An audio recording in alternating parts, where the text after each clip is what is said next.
The Olympic Games 2012 are just around the corner.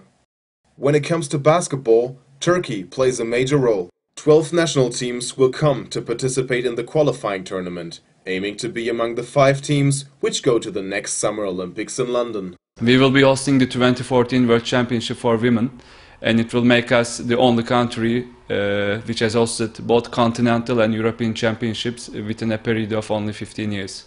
Apart from these accomplishments, the Turkish Basketball Federation also engages itself in social responsibility programs, especially for women.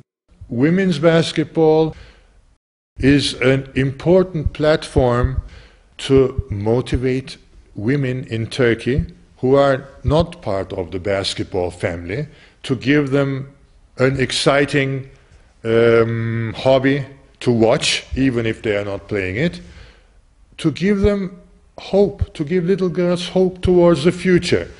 Clearly, Turkish basketball is increasingly achieving worldwide reputation.